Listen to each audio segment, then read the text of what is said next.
The Veth Minion had been harvesting civilizations for 11,000 years. They were very good at it. Their method was clean, almost merciful by their own accounting. Came the assessors, sleek avoid ships that dropped into a system's gravity well, and spent 3 of the target world's solar cycles cataloging resources, population density, atmospheric chemistry, and what they called the cooperative index, a measure of how readily a species would accept absorption into the Dominion's labor production matrix. Species above a certain threshold were tagged for elevation. Species below it were tagged for clearing. Humanity scored a 0.3. The threshold was 4.0. The assessors departed without making contact, as was protocol. The harvest fleet would follow in 9 months. That was plenty of time. No one told humanity.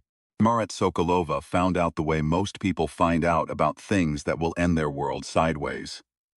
Through someone else's disaster. She was sitting in the communication stations bay of Way Station Helix 7, a drifting relay platform parked in the Lagrange shadow between Earth and the Moon, when the signal intercept flagged. Maret was 53 years old, recently reassigned from a deep space listening post she'd operated for 11 years. And she was still, 17 months later, not entirely sure how she felt about being posted this close to home. Close to home meant close to Dasha. Close to Dasha meant close the particular kind of guilt that arrived like weather without warning. Settling over everything. She had been drinking a cup of tea when the intercept resolved. She set the cup down and didn't pick it up again for 4 days. The Veth signal wasn't in any human frequency band, wasn't aimed at Earth, wasn't even technically a communication. It was administrative traffic, the kind of thing a large bureaucracy generates when one department needs to confirm a completed task to another. A handoff receipt. She could tell from its structure: header, classification code, payload summary, destination stamp. She couldn't read the payload. She could read the timestamp and the destination. Merritt was a signals analyst. She had spent 30 years learning how to listen to things that didn't want to be heard. She knew what a handoff receipt looked like in 27 different transmission architectures, and she recognized what this was. In the same way you recognize a smell you haven't encountered in decades. The recognition arriving before the conscious mind. Already fully formed, already cold. She started a decryption run. Then she flagged the signal, sealed it with a personal encrypt, and sent one message to her daughter. It said, "I know you're busy. I know you've told me to stop, but I need you to call me tonight, not tomorrow." Tonight Dasha did not call that night. She didn't call the next morning. Sat, with the decryption run grinding away in the background.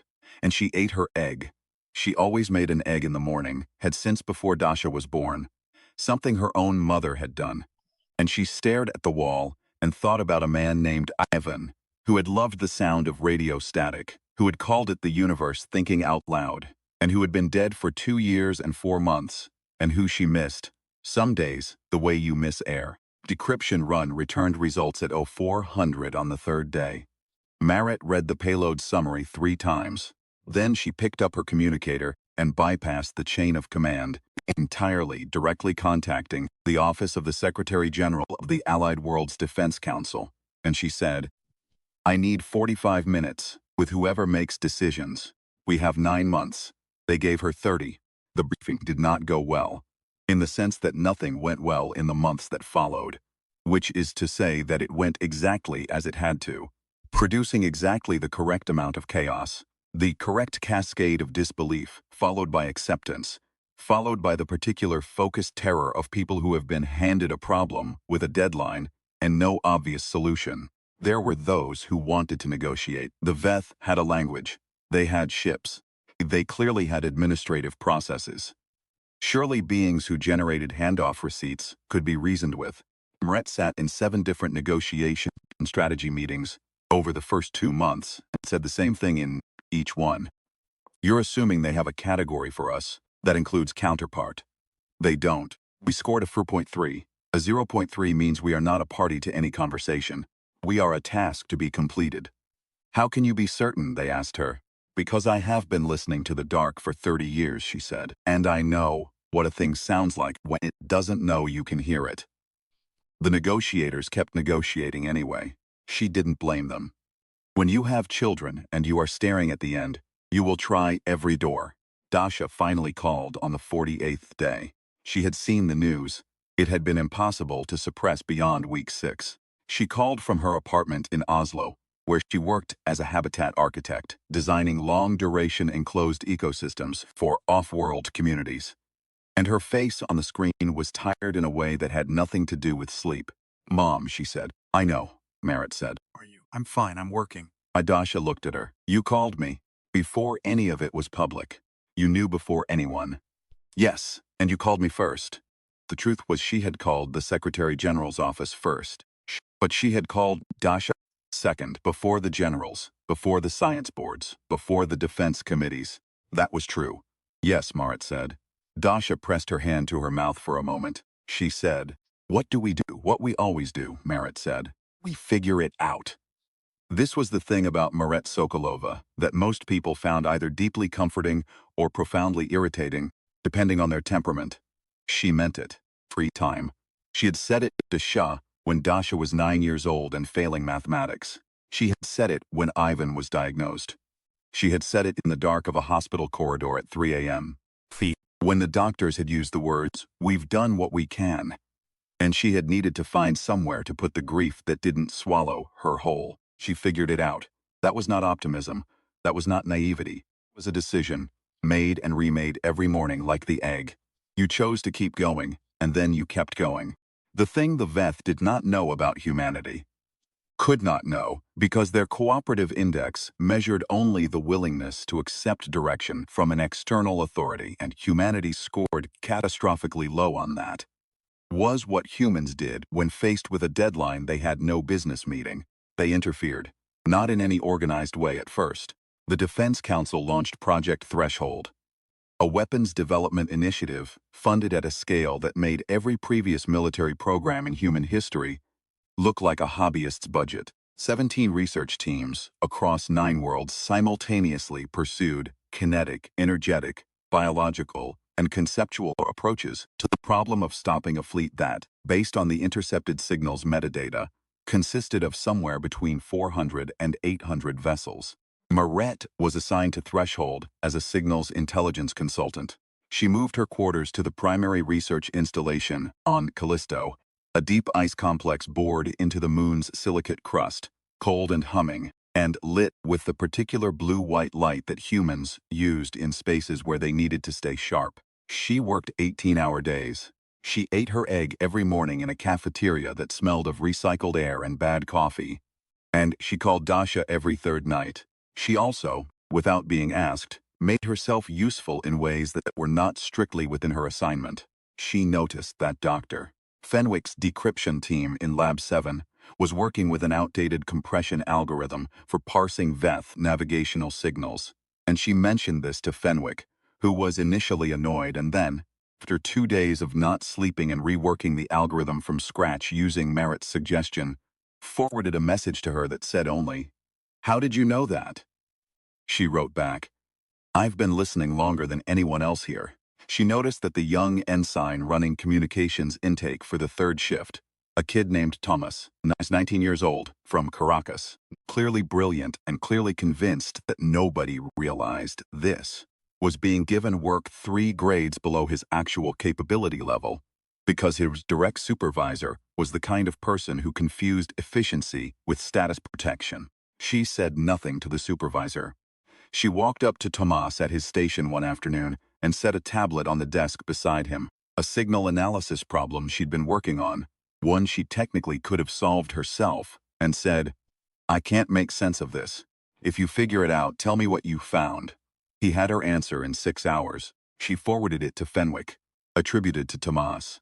Fenwick put Tomas on the primary decryption team the following week. Tomas spent the next month convinced he had earned his way in on pure merit, which was mostly true. Merit had simply opened the door he'd been standing in front of. This was what she did. She couldn't stop. Ivan had told her once, not unkindly, that she took over other people's lives. She'd argued the point for an hour, and then accepted it, because it was true. The difference, she always thought, was that she took over with attention, rather than force. She moved through other people's problems, the way a gardener moves through an overgrown space. Not imposing a vision, just clearing the things that were choking off the light. The fleet arrived in 6 months rather than 9. Someone apparently had done the Veth administrative math wrong, or the Veth had accelerated. Either way, 3 months early, 412 ships. Humanity had been ready for 9 months. Humanity was not ready. The first engagement happened in the belt between Mars and Jupiter. 16 human warships against a Veth advanced spawn screen of 22. The Veth weapons were faster, more precise, and delivered at ranges that the human vessels couldn't match. The Veth advanced screen lost 4 ships. Humanity lost 11. The broadcasts following that engagement were varied. There was panic. There was anger. There was a particular kind of cold institutional silence from the Defense Council that Moret recognized as the silence of people calculating whether the numbers can be made to work. She was in her quarters on Callisto when the broadcast came in, eating her egg, listening. She thought about a morning 2 years ago when she had sat in a corridor outside the room where Ivan was dying, and she had known, in the cellular certainty that the body sometimes offers the mind, that there was nothing left to be done. And she had gone into the room anyway and sat next to him and held his hand and talked. Not about anything important. About the chickens they'd kept when Dasha was small. Because Ivan had loved those chickens with an earnestness that she'd found embarrassing, and then touching, and then deeply characteristic of him, the way he loved things without qualification, the way he gave his full attention to whatever was in front of him. She'd talked about the chickens and he'd smiled, and that had been the last conversation of any kind, and it had been enough. Not enough to fix anything, enough to be what it was. She put down her fork. She went to find Tomas. He was at his station, running analysis. And when she appeared, he looked up with the expression of someone who had learned to expect that her arrivals meant work. She appreciated this about him. The advanced screen engagement, she said. What did you see? Tactically? A lost signals? He hesitated. Then he pulled up his secondary screen. It was a broadcast from the Veth command vessel during the engagement, not directed at us. Interfleet administrative traffic. Same architecture as the original intercept. What did it say? I haven't finished decrypting it. He tapped the header data. Same classification structure as a handoff receipt. Task completion report. Moret looked at it for a long time. They're not talking to each other about the engagement. They're talking to a logistics layer, reporting progress on a task. Yes. Which means what to you? He thought about it. He was a good thinker. He didn't rush to fill the silence with noise, which was rare and worth something. It means their command structure is distributed. The fleet isn't operating under a single tactical intelligence that's assessing us and responding. They're executing a pre-planned program. Each action gets filed as completed and the next step initiates. Like a program, Merritt said. Yes. Programs have exploitable structures, she said. Find me the structure.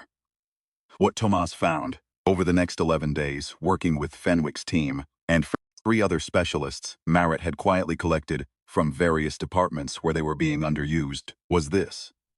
The Veth Harvest Fleet did not operate on tactical intelligence in the human sense.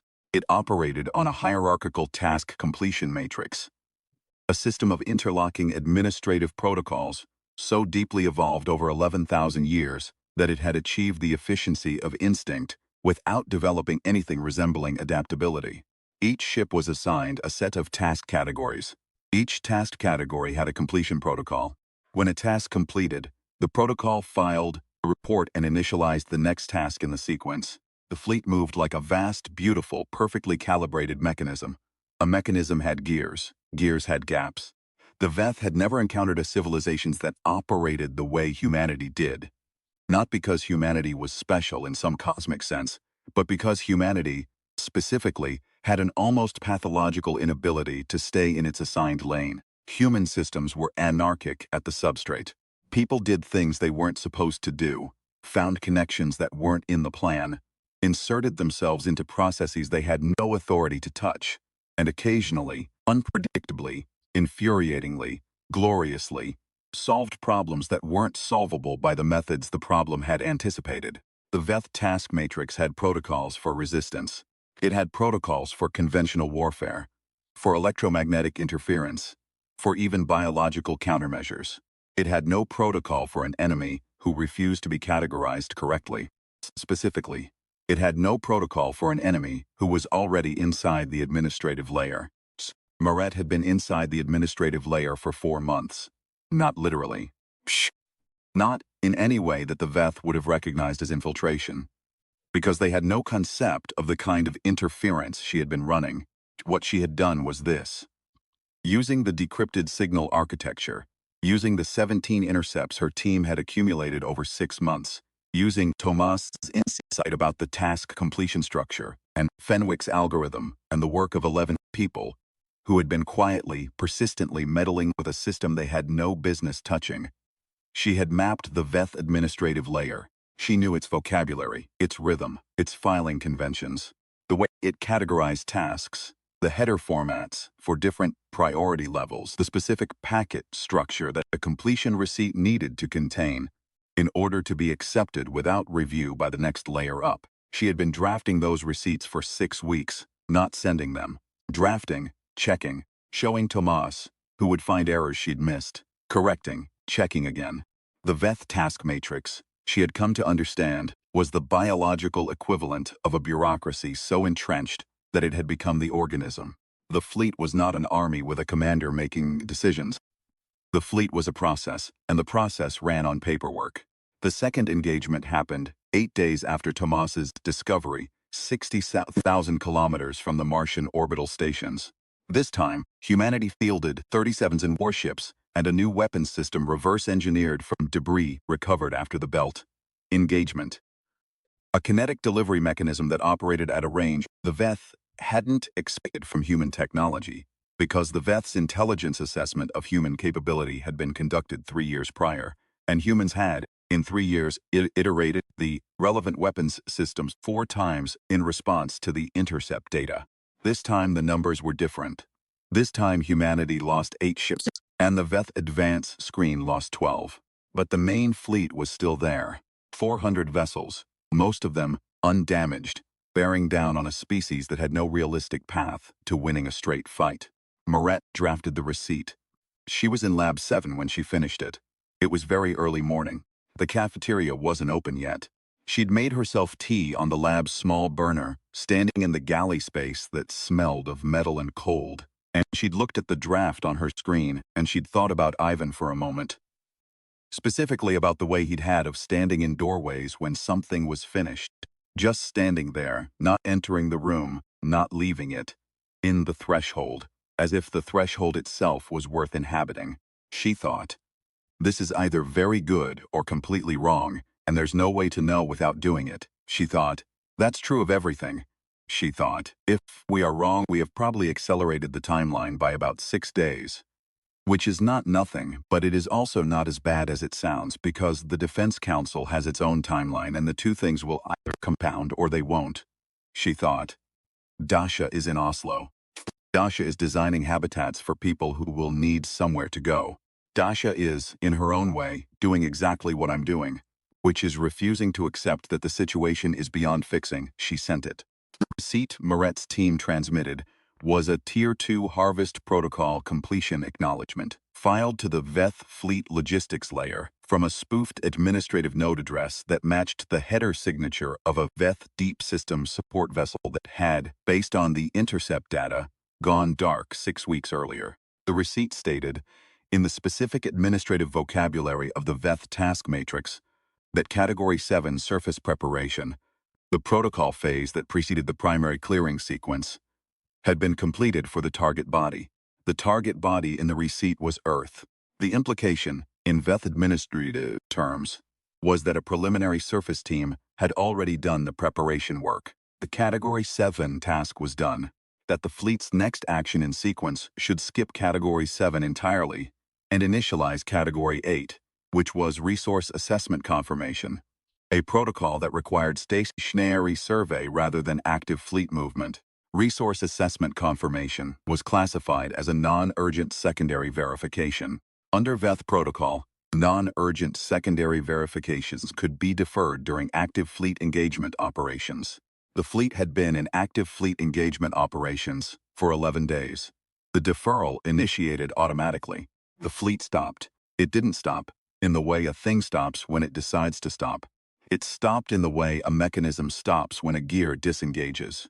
Without confusion, without alarm, without any internal recognition that something had gone wrong.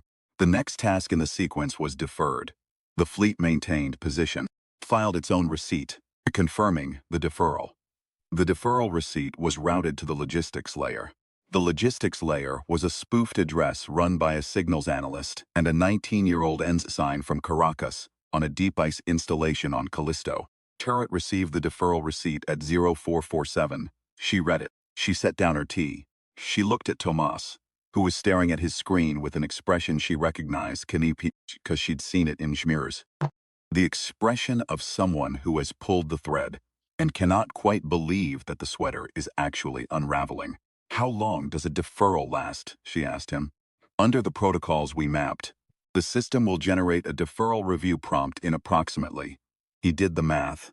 72 hours. 72 hours. 3 days. 3 days in which 400 ships sat still. "Then we have 72 hours, Marit said, to make something that takes 72 hours matter." She picked up her communicator and called the Defense Council, and she said, with the particular tone she had developed over a lifetime of telling people what they needed to hear, regardless of whether they wanted to hear it, "I've bought you 3 days. I'd like you to use them." The Defense Council had, in fact, been working toward its own threshold. What Maret's team had not known, what almost nobody outside the Council's classified research tier had known, was that a parallel project, designated Capstone, had been running alongside Threshold from the beginning. Threshold was developing conventional weapons. Capstone was developing something considerably less conventional.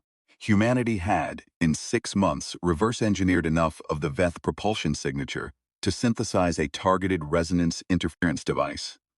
Something that would, in theory, destabilize the specific frequency architecture of Veth drive systems within a range of approximately 30,000 kilometers. Destroy them. Interrupt them. Make the drives uncertain. In a fleet engagement, uncertainty was the difference between a weapon hitting and missing, between a response time of 2 seconds and 6. The device was enormous and difficult to deliver and required a carrier vehicle that could get within 30,000 kilometers of a Veth-manned ship without being destroyed first. 3 days ago, that had been essentially impossible. Veth command vessels were positioned at the core of a moving fleet formation, protected by overlapping fire corridors, and the human forces hadn't been able to get through those corridors with anything large enough to matter. Stasis 3 fleet changed the geometry entirely. The engagement that followed on the third day, when the Veth deferral review prompt generated and the fleet began to move again and found, to whatever degree a non-adaptive mechanism could find anything, that the forward corridor was contested in ways it had not been before, lasted 19 hours. Marit monitored it from Callisto, with Tomas and Fenwick and the others, running real-time analysis of the Veth administration traffic, watching for protocol shifts, watching for the specific signal signatures that would indicate a reinitialization of the Category 7 sequence they had intercepted. She had 4 additional spoofed receipts drafted and ready. She used 2 of them. The third and fourth she kept in reserve, and she never needed them. The Capstone device worked on 6 of the 14 Veth vessels that entered its effective range, which was not all of them, and was not enough to be decisive on its own. 6 disrupted drives, combined with the revised human tactical formation, combined with the kinetic systems that had been iterated twice more in the prior week, combined with 37 warships, whose crews had now survived 2 engagements and understood something about Veth attack patterns that they hadn't understood before, combined with the specific, incalculable, irreproducible product of a species that had spent 9 months, 6 months, they'd only had 6 months, interfering with a problem that had no business being solvable. The Veth advanced screen broke formation. It did not break in the sense of a decision. It broke in the sense of a mechanism encountering a condition it had no protocol for. Individual vessels, operating under task completion parameters that could not account for the specific combination of factors they were experiencing, began making micro-adjustments that their adjacent vessels had not anticipated. Interlocking fire corridors, calibrated for a specific formation geometry, developed gaps. The gaps were exploited. The engagement lasted 19 hours.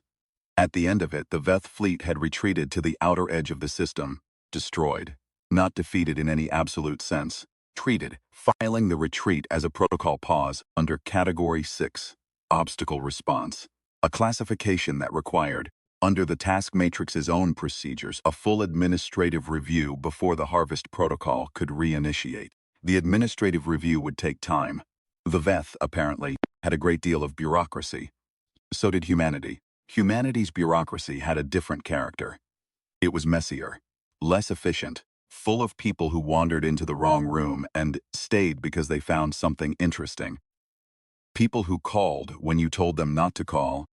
People who slept on your couch and ate your food and fixed your plumbing without being asked, and then stayed for dinner, and then stayed for years. It was full of people who meddled. The formal review afterward took weeks. Merritt gave 7 separate testimony sessions to 4 different oversight bodies, each of which had slightly different concerns about slightly different aspects of what she had done without authorization or oversight. She answered their questions with the patience she had developed, over 53 years of being told, in various registers, that she had overstepped. She had overstepped. She acknowledged this freely. She did not find it particularly troubling. In the margins of the 7th testimony, a junior advisor leaned over and murmured, "How did you know it would work?" Moret looked at him. He was young. He had that look they all had. The one that expected wisdom to arrive in a clean, transmissible form. A thing you could write down and carry with you. "I didn't," she said. "I knew it was the thing in front of me. I knew the alternative was nothing." He waited for more. There wasn't more. That was the answer.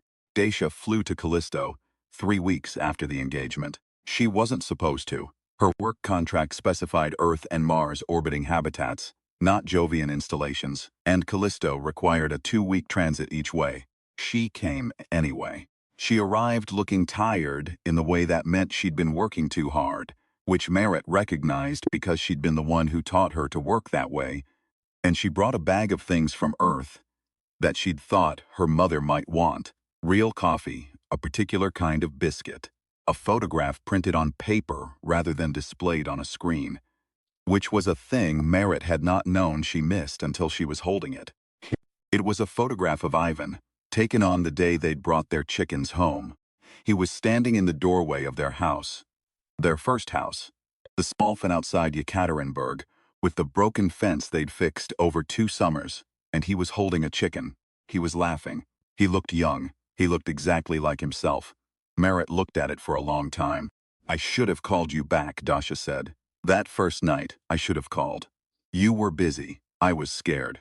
I thought if I called back you'd tell me something I didn't want to know. So I didn't call." Merritt nodded. This was honest, and she appreciated honest things, even the ones that were hard. "And you missed your father," she said. Dacia looked at the wall. "And I missed Dad, and you look like him.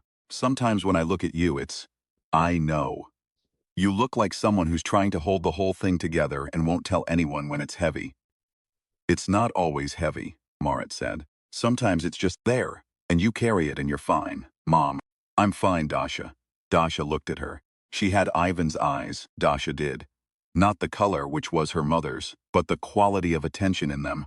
The way they rested on a thing fully rather than glancing off. "I know," she finally said. "That's what I'm telling you. You're fine. It's not a criticism." They sat for a while, in the particular silence of people who have said the necessary things. The installation hummed around them. The ice was 500 meters deep in every direction. "Tell me about Oslo," Marit said. Dacia told her about Oslo. About the habitat design she was working on. A ring structure that would house 20,000 people in a self-sustaining ecology. A place people could live, actually live, not just survive. She talked about the plants they were designing the atmospheric cycling around, the specific species mix that would maintain oxygen balance while producing food, the way they were building in spaces that didn't have any function except to be beautiful. Because beauty was not a luxury in an enclosed space. It was a requirement. Barrett listened. She made tea. She asked questions. She interfered gently with the parts of Dasha's narrative that seemed to be edging toward excessive self-doubt, nudging her back toward the parts that were actually good, which were most of them. You know, Dasha said at one point, I'm a grown woman, I know, Moretz said. I know you are. You don't too. I'm not doing anything. Mom, I'm listening, making she refilled Dasha's cup. It's not the same, Dasha laughed. It was a real laugh, surprised out of her, and Merritt felt it land somewhere in her chest where the cold things lived. The laugh sounded like Ivan when he laughed, which was the best thing about Dasha and always had been. Do you know what I keep thinking about? Dasha said. About all of it. The whole thing. Tell me. I keep thinking about how they had 11,000 years, the Veth. 11,000 years of doing this, and they never got better at it. They just kept doing the same thing. Over and over, faster and cleaner, and more efficiently, but the same thing. She turned her cup in her hands. And we had 6 months. We had 6 months and a signals analyst who wasn't supposed to be doing any of it. Merritt considered saying something modest. She decided against it.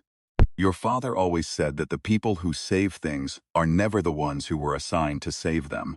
They're the ones who noticed something was wrong and couldn't leave it alone. He said that many times, usually about other people, occasionally about me. Was he right? Merritt looked at the photograph on the table. Ivan in the doorway with his chicken, laughing. The broken fence behind him that they hadn't fixed yet. The sky above it, the particular pale blue of Russian spring. He was usually right, she said, about most things. He was wrong about the chickens. The chickens? He thought they'd be easy to manage. They were not easy to manage. She picked up her tea, but they made excellent eggs. The Veth Administrative Review took by human calculation 8 months. In that time, humanity built things, broke things, fixed things, argued furiously about what had happened and what it meant and who deserved credit for it, and whether the approach was replicable and what would happen if the Veth came back with a revised protocol. 14 different proposals were made for how to handle the Veth fleet's continued presence at the system's outer edge. 7 of them were actually acted on. 3 of the 7 worked, in the sense of working at all. 1 of the 3 worked very well. That one was not Moretz's. That one was Tomas's. A signal-based protocol disruption architecture that, unlike Moretz's original intercepts, was designed to be continuously adaptive, learning the Veth administrative vocabulary in real time and inserting delays and contradictions at a rate the task matrix couldn't compensate for, without essentially shutting itself down. Marit had told him to build it. She had then stayed out of his way while he built it, which was, she felt, the best contribution she made. When the Veth Administrative Review completed and the fleet began its reinitiation sequence, Tomas's system had been running for 6 days. The fleet's reinitiation attempt generated 17 internal protocol conflicts that required review before any action could be taken. The review process generated 31 additional conflicts. Task Matrix, for the first time in 11,000 years, could not file a completion receipt. The fleet held position. The fleet held position for a very long time. There were more engagements. There were more months. There were losses. Terrible ones. The kind that don't become statistics in the minds of the people who experience them. That stay individual and specific and weighted. Maret's team lost a member in the 3rd major engagement, a woman named Priya, who had been the best pure mathematician on the signals team, and who had brought biscuits to the lab every Tuesday, which was a small thing and not small at all. Humanity kept going. This was not heroism in any abstract sense. It was the specific, granular, unremarkable, until you look directly. In an act of people getting up in the morning and eating their egg and doing the thing in front of them, and calling the people they loved even when the conversation was hard, and staying in the rooms they needed to stay in. The Veth eventually did something they had never done in 11,000 years. They queried the target civilization directly. The signal that arrived at Helix 7 was not in the administrative frequency. It was structured differently, less bureaucratic, more exploratory was the word that came to Moret's mind, though she admitted it was a projection. It asked, in a translation that took Fenwick's team 3 days and left them uncertain on several specific terms, something that resolved, as best they could interpret it, as, "What category are you?" Marit drafted the response herself. She spent 4 days on it, which was less time than the receipt, and showed it to Tomas and Dasha, who was still on Callisto and had, by mutual unspoken agreement, extended her visit indefinitely. Response said, in the Veth administrative vocabulary, something that didn't translate into Veth cleanly. The concept had no natural expression in a language built entirely around categorization and completion, but which they had done their best to render as uncategorized, not pending assignment. It was not clear whether the Veth understood this. The Veth fleet did not reinitiate the harvest protocol, whether that was because they understood, or because Tomas's disruption system was still running, because 400 ships had been sitting at the edge of a star system for the better part of a year filing irreconcilable administrative reports, and the task matrix had simply reached some internal threshold of unresolvable contradiction. Whether any of that was the reason, or all of it, or something no human ever fully identified, the fleet, 4 months after the query and response exchange, began a withdrawal vector. They filed a receipt, of course. They filed a receipt acknowledging the withdrawal. The receipt went to a spoofed address on Callisto, where it was received by a signals analyst who was in the middle of making tea, and who read it twice, and then set it down and looked out at the ice, and felt something happen in her chest that was not joy exactly. Joy was too simple a word for something that contained grief and exhaustion and relief, and the specific texture of having pushed and pushed and pushed and found, against all expectation, that the thing had pushed back. She thought about Ivan. She picked up her communicator and called Dasha, who was 2 rooms away, and answered immediately. The seat came, Merritt said. I know, Dasha said. I saw the flag. Mom, yes, how are you? Marit considered the question. She looked at the photograph, which was still on the table. Ivan in the doorway. She looked at the screen with the receipt still open. She looked at the steam rising from her cup. I'm fine, she said. Come have breakfast. I'll make eggs. The Veth never came back. Not in the year after the withdrawal, not in the decade. Later, analysts disagreed about whether this was because the task matrix had flagged the human system as ungovernable, too much recursive interference to justify the resource expenditure, or whether the direct exchange had resulted in some shift in how the Veth classified humanity, or whether they had simply gone to find easier work somewhere else, and were, even now, harvesting something that hadn't yet learned to listen. Merritt didn't think too much about which explanation was correct. She had developed over a lifetime of listening to the dark, a tolerance for unresolvable questions. You held them. You didn't need to crack them open to live alongside them. She stayed on Callisto for 2 more years. Tomas was promoted 4 times in that period, which was not all her doing. Most of it was not her doing. She made a point of noting this when people connected the 2 things. But she will not pretend she had no hand in the original door. She trained 12 analysts in the signal architecture she'd developed. She argued successfully for a permanent deep monitoring installation in the outer system, staffed by people who understood that the dark was not empty, and that the most important sounds were the ones you weren't supposed to hear. She moved home eventually, not to Yekaterinburg. That house was gone, had been gone a long time, the fence finally replaced by someone else. She moved to Oslo, to a city that was building upward and outward and inward simultaneously, full of people who were redesigning what it meant to live somewhere. Dasha's habitat was under construction. Merritt visited the site often. She got chickens. This was an impractical thing to do in Oslo, and she did it anyway, installing them in a small heated enclosure in the garden of the apartment building, where she'd bought a flat on the ground floor, specifically because it had a garden. The other residents were initially uncertain about this. Over time, they became attached to the chickens in the way that people become attached to things that are inconvenient and lively and entirely themselves. Every morning, she made an egg. She called Dasha. Sometimes Dasha called her first, which Marit appreciated without mentioning. She listened. The dark was still full of things that didn't want to be heard. She was still the person who heard them.